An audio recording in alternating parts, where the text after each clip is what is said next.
শীতের কুয়াশা ঢাকা দিনে ধোয়া ওঠা গরম গরম ভাতের থালা নিয়ে হাজির হয়ে গেলাম তোমাদের সামনে। আজকের মর্নিং থালায় কি কি রয়েছে দেখার জন্য অনুরোধ রইল সকল বন্ধুদের কাছে। ধোয়া ওঠা গরম গরম সাদা ভাত নিয়েছি 2 হাতা।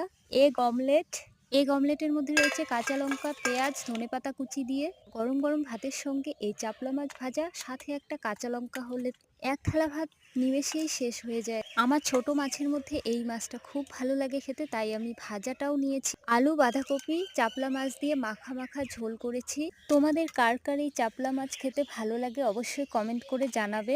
মনডে মর্নিং থালা কেমন হয়েছে অবশ্যই কমেন্ট করে জানাবে। সকল বন্ধুদের উদ্দেশ্যে বলছি, নতুন বন্ধু যারা রয়েছে অবশ্যই চ্যানেলটি সাবস্ক্রাইব করে প্লিজ আমার পাশে থাকবে। ঘুম থেকে উঠে সকাল সকাল খুব খিদে পেয়ে যায়, তাই একটা পদ করেই চটপট খেয়ে ফেলি খিদে মেটানোর জন্য।